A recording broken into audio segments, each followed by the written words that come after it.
Good evening, everybody. Welcome to another episode of The Ronnie Show. Well, as you can see by the title, or if you watched, well, if you could watch Monday night's broadcast, I know it got really strange technical-wise because instead of doing one long continuous video, I don't know if it was the Wi-Fi or if it was my phone.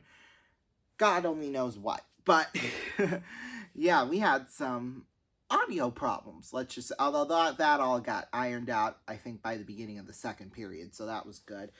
However, though, Sioux City, they got swept by Lincoln after sweeping Fargo. So, yeah, that was kind of a little unfortunate. But, you know what? Those things can happen sometimes. I forgot I wanted to do this. So, tonight we're basically going to, because, you know, Darius and Ron couldn't shut their damn mouths. Neither could Joey, so we're going to have a field day with that. Plus, we're also going to be talking about, you know, some of my fun and, you know, moments broadcasting the games this year. And, yeah, kind of a look towards next season, because next season will be my 10th year of doing play-by-play for Muskies games. Now, I know I'm going to college, but I think I will still have the time to do, you know, 90% of the games, because I always miss probably 2 or 3 a year. So that's, and that's fine if I do. That's no big deal. Because there's one I'm going to miss for sure, and that's the school day game. And depending on my opportunities in college, I could miss a couple more. Although I hope not, because, you know, I've enjoyed, like I said, doing this for, like I said, this is my 9th season. We'll be going into my milestone 10th this upcoming fall. So, yeah, we're kind of going to take a look back on, you know, who I think's going to stay, who I know for sure is going to stay, and who I think is leaving, and who we know for sure is leaving, because we know the status of 4 players for sure. So that'll be something to... 2 of them that are for sure staying, and 2 of them that are going to college. Now, all this could change, obviously, depending on, you know, because trades will happen during the off season and signings, and we're going to have live coverage of the draft, so that'll be fun. I think day 1, it starts at like 3 o'clock, and I get out of school at just a little after 2, so that'll be perfect, and that'll go on until, I don't know, probably 7 or 8 o'clock, so it's going to be a long 5-hour stream, so that'll be really exciting stuff. I'm just now starting to put everything together, you know, to fill the time in between picks, obviously. So I think, because I wanted to do, like, some of my best calls for the year, I wanted to kind of save that for this Saturday night to have, like, a compilation like we did last season, but I might change that just so that, you know, we have enough time to, you know, because I'm going to, like I said, we're going to go on, I don't think we're going to go on right at 3. I think we're going to wait until probably 5 minutes before the Musketeers' first draft pick, and then we'll kind of go off, so it could be, you know, 3:10 or 3:15, so on and so forth. So, yeah, look for that on, I believe it's Monday, May 5th. Crap, I think that's my spring band concert. Dang it. So we might only be on for 2 hours probably, so dang, that kind of spoils everything. But I think we'll do a whole kind of recap show, probably 30 minutes to an hour long, so depending on, you know, how long I want to make it and stuff like that. So yeah, gosh, and that performance is usually on a Sunday afternoon, but now it's a Monday night. Damn it. Those things happen at the worst possible times. But that's all right, because day 2 of the draft, that starts, I think, at like 10, and it only goes to like 4 or 5. So I would still be on the, well, you know what? We could do a recap of all the draft picks. And you know what? We might do that, actually. So then that'll save me time, and I could have free time in the evening to, you know, film videos for summer fun and games. I think I'll do that instead. That might be a better idea. So, yeah. Well, since this next part's going to be, the next part of our show is going to be about, you know, Darius, Joey, and Ron, like it normally has been during these episodes. I'm just going to get into, you know, who I think is staying, who I think is not staying, and who we know for sure is not staying or is staying. So I'll start out with the offense. So we'll start out with Dallas View. Dallas View, he was acquired from a trade mid-season with Tri-City. He's been in the USHL really, well, this is his third season, so, and you have to be 16 in order to be in the league. So, yeah, I think, yeah, pretty much ever since he was 16, he was in the league. So, yeah, because the 22-23 season, he was 16, yeah. So, he's committed to Penn State. I don't really know a lot about college hockey. I don't really follow it. Obviously, I know when there's Musketeers playing in it, and I kind of follow that. I kind of follow their journey, not really like the team, but yeah. Like, the only reason why I knew Western Michigan won it all in the Frozen Four this year was because I actually watched the game. I haven't watched a college hockey game in God knows how long, but yeah, so that was...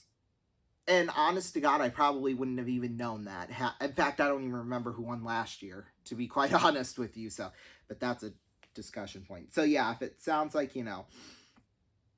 And I will say this. And the reason why I'm discussing this is because our play-by-play announcer on the radio, Curtis Anderson, he has a talk show that he does. Well, he does 1 hour of it in the morning and then 2 hours in the late afternoon / early evening. So, yeah, from 7 to 8 and then from 4 to 6. So, yeah. So I was watching it on the way to school this morning. I watched, I think, I listened to, like, the first 20 minutes of the show. And they were kind of talking about that, he and his guest co-host. Because he has, like, a rotation. But anyway, back to what I'm trying to say here. Basically, what one of the main points was is that they're probably only going to move on to the college level unless if a college, like, truly needs them now, or if they can wait a little while. So, yeah, that's just a little heads up on that. So, yeah, Dallas View. Wait, no, Dallas View's 19 now. Sorry. Did my math incorrectly. He's 7 months older than I am. So, yeah, Dallas View. I think he might stay, like I said, unless Penn State needs him now. Yeah, so that one could be a 50-50 choice. We know for sure two guys, Landon Gunderson and Giacomo Martino, they're going to college, so they won't be back with us next season. Gunderson will go to Ohio State, and Martino will go to Northwestern. Tate Pritchard, he is uncommitted still. He's 20, so I could see him coming back next season. I could honestly see that. I wouldn't be surprised, though, if he doesn't come back. I mean, like I said, he's uncommitted, so I don't know. I think the chances are pretty high that he will return. Here, let's make predictions. Let's really make this fun, okay? Let's keep track of who I think is coming back and who I don't think is coming back. And when the roster is released in September towards the preseason, we'll see whether or not I was right or not. So, yeah, we'll put 50-50 on Dallas View. So either way, I'll be right there. We know Gundy's not going to be back. We know Martino's not going to be back. Oliver's Merniques, we know for a fact, will be returning. So that is already a correct answer. Because he's uncommitted. He's only 16. He'll be 17 during the summer. So, yeah, we know for sure he will be back. Trey Jeffress, he is 19. He'll be 20 in the summer. He is committed to Northeastern, yeah, for also 2 for Martino. I'm going to say, as much as I would like him to come back, I don't think he's going to come back. So, yeah. And Dallas View, I don't think he's going to come back. So there, we'll make the prediction on that instead of, leaving up in the air. Luke Gary. In fact, we might as well do both Garys here because they're both 19 right now. They'll both be 20 in the summer. They're both committed to St. Thomas. Gavin, I don't think will come back, but Luke might. So I'm going to circle him. Kaysen Musket, he just turned 20 this year. He's committed to Maine. Gosh, like I said, I would like these guys to come back, but I don't think Kaysen's going to. I think he's going straight to college. Nick Sikora, now he just turned 18. Well, no, he's not 18 yet. He's 17 right now. He'll be 18 in May. He's committed to Quinnipiac. I think he stays for another year. I do. Justin Stupka, again, just turned 20 this year. He's committed to Miami of Ohio. I think he's not coming back because, he's already played in the league for 4 years with 3 different teams, so I think he's not coming back. Now, we know for an absolute fact that Nikita Klepov is coming back. Gosh, 16 years old, and he's already committed to Michigan State. I mean, that is just nuts. Of course, that could change, but yeah. We'll go to the defenseman now. Landon Nyes. He is, well, he's already spent 2 years in the league at this point, and he hasn't even turned 18 yet. He'll be 18 in October. I think he will come back. Liam Hupka, he'll be 20 in the summer, committed to Minnesota State. I don't think he's going to come back. Anthony Elaine Samaki, he'll be 18 in the fall. He's committed to UConn. I think he will come back too. Drake Murray, he's now 19, committed to Harvard. I think he comes back. I honestly think he does. Owen Keefe, now he just turned 19. He's committed to Northeastern. Gosh, as much as I would like to say he'll play another year, he's already been in the league for 3 seasons, so I'm going to say no on Kiefer. Then Christian Lyons, he is 18, well, not quite 18. He'll be 18 in June. He's committed to Princeton. I think he does return. Shane Gold, he just turned 18 a couple of weeks ago. He's from Princeton. Well, no, he's committed to UConn. I think he stays an extra year. Forgot to mention Max Anderson. Now, technically, he spent 2 seasons with us, but he's only played probably 15 games in total. He'll be 18 in the summer. I think he's going to become a permanent part of our team. So, yeah, we know for a fact Samuel Urban will not be back this year, or in this upcoming season. He said he was going to stay another year to get us to a championship. He pretty much, I think he played way better this year than he did last year, so despite the result. Bjorn Bronis, he turned 18 in February. He's committed to Minnesota State. I'm pretty sure he'll come back. Yeah. Cole Tuminaro, he was out for pretty much the entire year. Although he is committed to Cornell. I think he's about 18 or 19. I do think, though, he will come back. So, Jake Delaney out of Linderwood. I don't think he comes back. Tyler Dysert, he missed pretty much the last month and a half of the year. He's from Vermont. Well, he's committed to Vermont. I think he does stay. So, yeah, that's 1, 2, 3, 4, 5, 6, 7, 8, 9, 10, 11, 12, 13 out of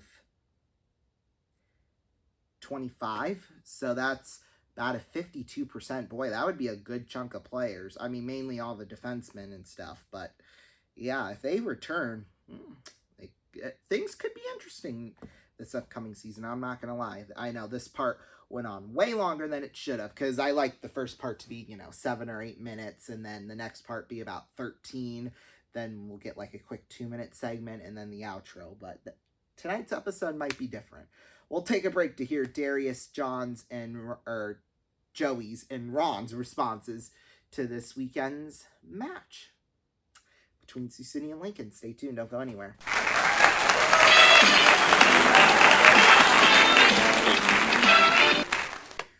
Welcome back, everybody, to the Ronnie Show. Okay, so now this is the fun part of the episode. This is where we get to see a whole bunch of keyboard warriors. Okay, so let's get into it straight away, because this is going to be quite a long part, I have a feeling.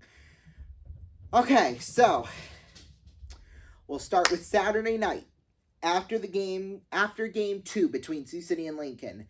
Now, if you can remember, my buddy Darius, he said, and he's not my buddy, by the way, so don't even go crazy about that. But anyway, like he had said previously, that, in every single loss the Muskies had in round two, he was going to go chirping, keep talking after us after every single game. Well, was he a man of his word? Here, I'll give you a multiple choice question. What do you think is going to happen? One, Darius said absolutely nothing after all 3 games of the series. Number 2, he only talked trash after we got eliminated, but had somebody else basically replace the spot for him. Or 3, nobody said anything at all except a whole bunch of Lincoln Stars fans. Well, we'll start out at 8:54 p.m. Central Time Saturday night. Ron Gilmore, of all people, said, so it seems Lincoln is heading to SC only needing a win, and SC cannot lose anymore, as I predicted. Think SC will get the next, but I do not see them running the table. That's rich coming from somebody from Fargo, I must say that. But hey, because they wouldn't know anything about, winning a game, so we'll leave that there. So then we go to later on in the night. And this dummy from Fargo says Sioux City is one more L away from joining Fargo on the golf courses. Go Stars, go. He's a Fargo fan. And it's from this Ryan Hoyland guy, which we've heard a couple of times, but he's not as nagging as Darius, Ron, and Joey are. So that's the good thing. So yeah, we had that, and then Madison's coach got ejected from abuse of officials Saturday night as well, so that was quite interesting, I'm not gonna lie. And then, of course, this other bloke from Lincoln decides to say, found out one thing tonight, Muskies fans are sure sensitive. Go Stars. Apparently they were chanting, Urban, Urban, Urban. But hey, you know what? You know what I found out when we took the fan bus down there Saturday night? So Lincoln fans decided to start out the crap talking by going Sewer City, Sewer City. They were chanting that. However, once we started telling them stinking Lincoln, apparently they all stopped talking after that. So clearly we had rattled them, and that's a good thing. So now we head into Monday night, last night. Well, as we're filming this, last night, of course, we did not get eliminated, obviously. However, though, there was an interesting incident that happened at the Tyson Event Center last night during the game. Funny how 4 people got kicked out because of some bad language, but yet the person got in our face, and we just sat there because we were told to sit down and calm down, but we are the problem. So this guy is from Sioux City, and, when I first read that, I thought it was the college kids that were sitting in the, 2 sections over from me, but technically it was only about 1.5 sections from where I was sitting. I thought, that was when they had the beer cans, they were trying to stack them up and, et cetera, et cetera. And they had 4 staff members down there basically chirping at them when they only really needed 1, maybe 2 at the absolute most. Because, we can't have fun anymore. I mean, obviously, if they weren't going to clean it all up, then they had a reason to yell at them, but I don't think they really did, to be quite honest. Anyway, apparently,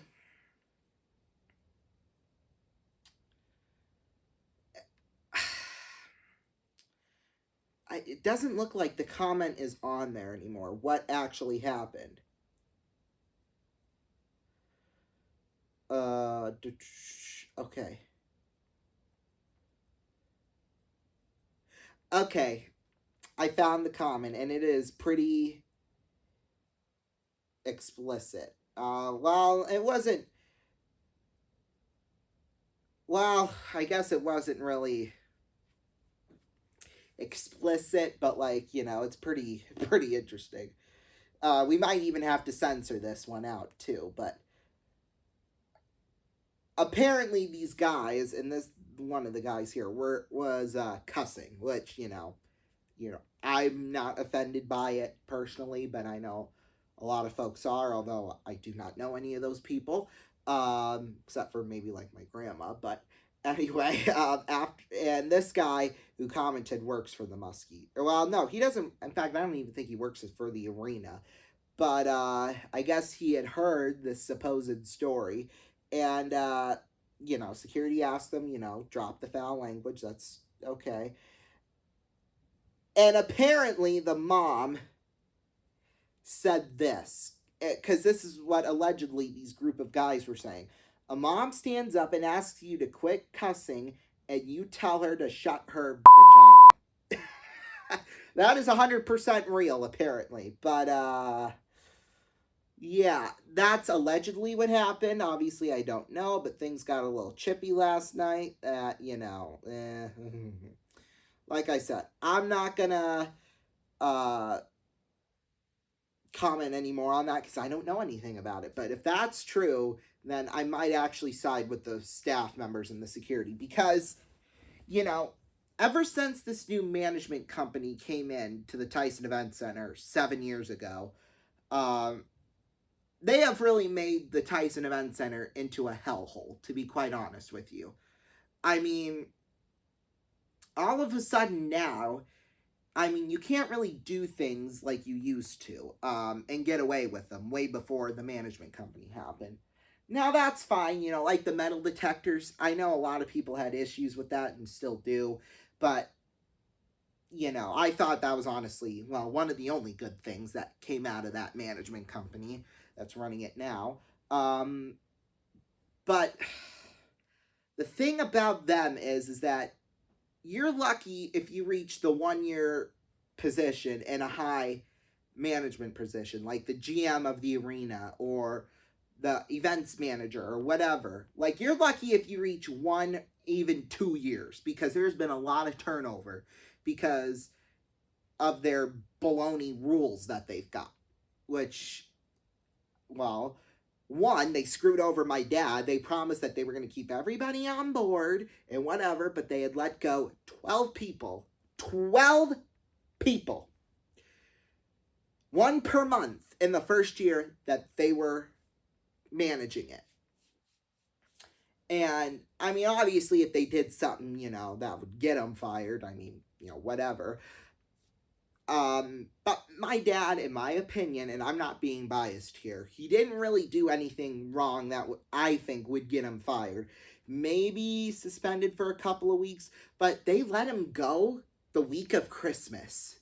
My dad, he went on Christmas break, that week. I remember it thoroughly because we had a hockey game, I think, on the 15th, and from the 17th on until like the next hockey game, he was not scheduled at all. That was his break. However, he was called in that Monday morning, and this was about Sunday, sometime on Sunday, I think. And I wasn't feeling well. I had had a cold and stuff. Yeah, perfect timing for all this. But that Monday, he only was in there for 3 hours, but in those 3 hours, he had gotten let go. Now, like I said, I don't think it was that serious enough to get him fired, to be quite honest with you. Maybe a talking to, sure. But fired, I don't think so. At least I wouldn't have fired my main employee for what he had done. For something that, for something similar like what my dad did. Maybe, suspended for, like a week or whatever without pay. Maybe. But I don't think I would just go up and fire him, to be honest. It wasn't honestly that serious. Like, he didn't hurt anybody. He didn't, do anything. He didn't do anything physical, mental, or anything like that. He just gave some employee extra hours of work. That was literally what he got fired for. Literally the dumbest thing he could have possibly gotten fired for. He got it. So yeah, that was really not a good thing for us, especially me, because I was sick. So to hear that news, I was like, oh my God, I'm already sick. I don't need to hear any more of this bull. Um, but yeah, so that was, like I said, that's literally the stupidest reason that they could. Honestly, though, and here's the thing, and I know this is true. The manager at the time, he didn't like my dad. He didn't like him because he was famous and popular and all that. Instead, he wanted the center of the attention. He wanted the event itself to have more than somebody working at it. You know, he wanted the event to he didn't want my dad to take away the main part of the event, which is a hockey game. But guess what? Spoiler alert's the wrong words. But guess what? Breaking news. My dad was part of the event. You dumbasses. So yeah, but no, he really did not like my dad. And clearly I could tell. From the first time I met him, I could tell he did not like my dad. So yeah, that's a whole separate video, but and I rambled on too much about that. But yeah. So and since then they have not hired any good people in management positions. Some of the ushers that they've hired have, well, they haven't been the greatest of people, and they kind of all have sucked out the fun because they raised the age from 14 to 18 in order to ride the Zamboni, but that's so that they could protect themselves from litigation in case something went wrong. You know, at least if something happened while my dad was driving the Zamboni, you know, because the arena was owned by the city then, you know, they would have the money to pay for it. But that is telling us right there that the management company has no money to pay for whatever, and that's really upsetting, to be quite honest with you. All right, here we go. So, and then this Ron Gilmore last night, 1-zip Lincoln after 2. Was I wrong? And only 20 minutes until Sioux City's golf course mount. By then, they still had a chance.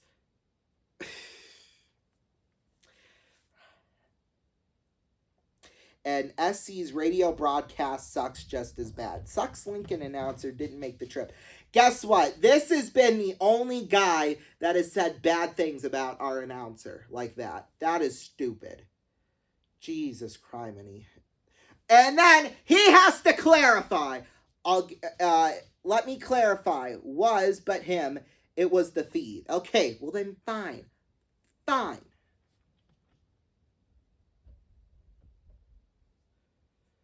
Oh, good Lord.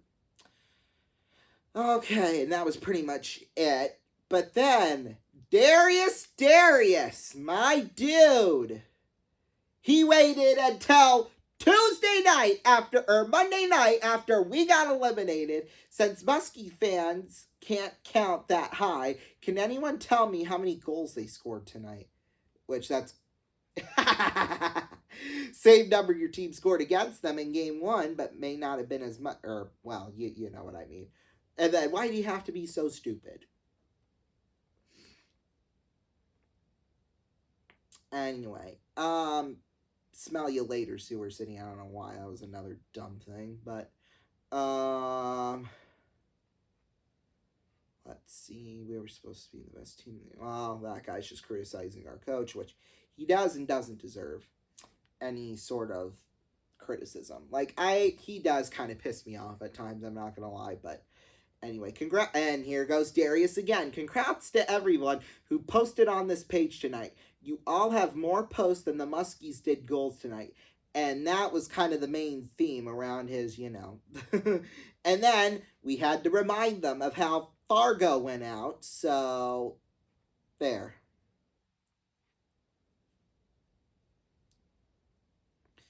And then, God bless all the other peoples. Here we go. Here's where things get interesting.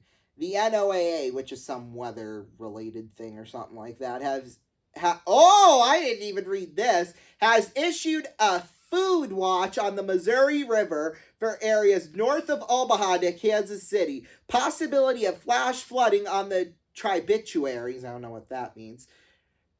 Tributaries, there we go, from Sioux Falls area tonight, coupled with incoming tiers from Sioux City area. National Weather Service says, due to the exodus, he's throwing terms like exodus around of the Mouseketeers, which is, you're calling us women, which I don't like, and possibly Stampede from the Clark Cup. Crying fans' tears will impact areas south of these regions.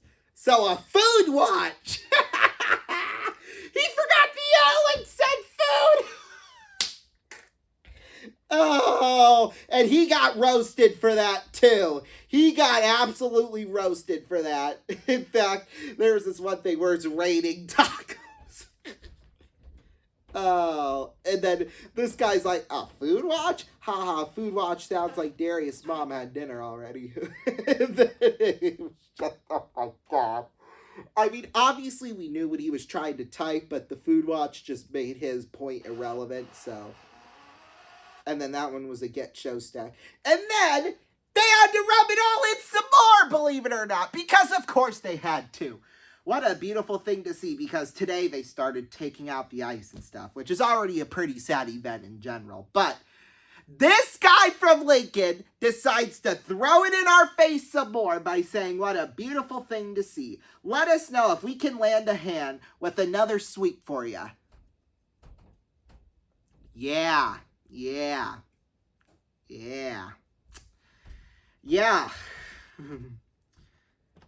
You can lend a hand and okay, I'm not gonna go there. It was gonna be really, really dirty, but we would have had to censor the next 20 seconds if I would have said it. So yeah. Anyway, but some madness happened in Dubuque last night because Dubuque took a 2-1 lead in that series last night as well. And apparently the Madison Capitals, I don't know if it was their fans or their staff or what, but they got really upset by the cowbells in the arena. So, the Dubuque Fighting Saints put this Facebook message out today. Saints Nation, you made your presence felt in Game 3. As such, we have been given the late notice that cowbells will not be permitted inside the arena for Game 4. Please be sure to leave them inside your vehicles upon arrival. Additionally, be loud. Very loud. Boy, and Madison folks just got roasted. They got called soft. There was toilet paper or jokes made about that because, it's as soft as that.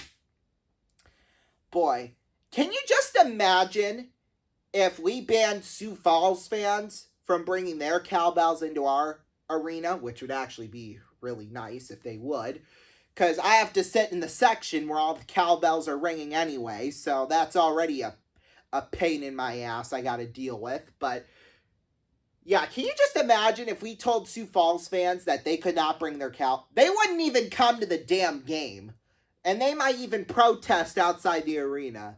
Which would be really, really funny if they did. Because I'd like to see that.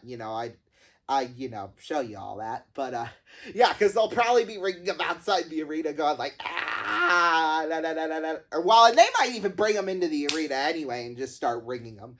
Because I don't think you can just, if you bring a cowbell to a hockey game, I don't think they can tell you to just, put it back in your car.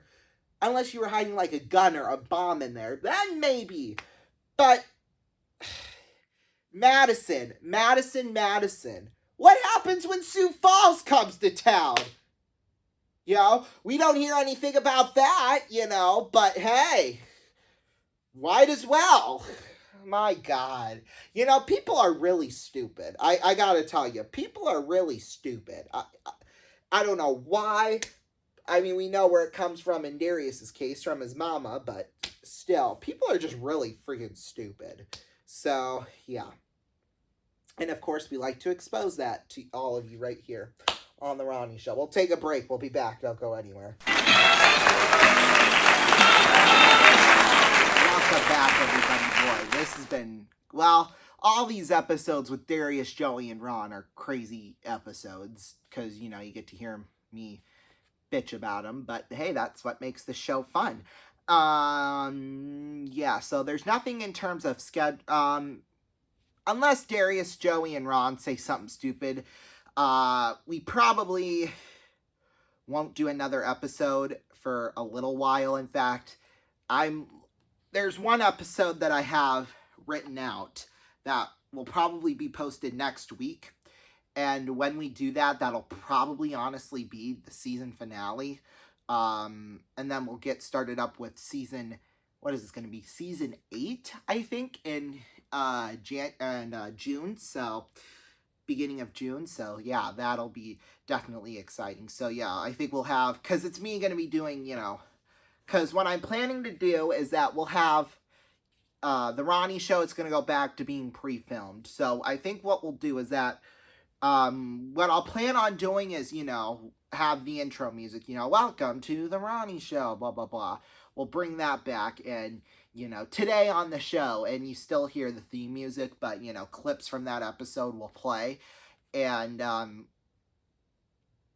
yeah, so that'll happen. And then afterwards, I'll say, that's all coming up next on the Ronnie show. And then I walk out to a different theme song. Now, I've got a whole bunch of old TV talk show theme songs from Ricky Lake and Sally Jesse Raphael, and from the late 2000s to the early 2010s version of The View. It's kind of upbeat and stuff like that. So yeah, and those are probably the 3 tunes in talk that I really like. So yeah, we'll take a break. We'll be back. Don't go anywhere.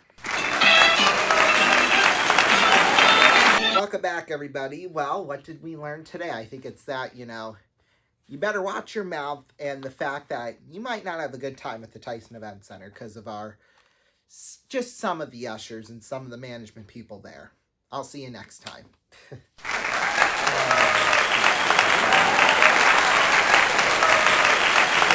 Closed captioning is brought to you in part by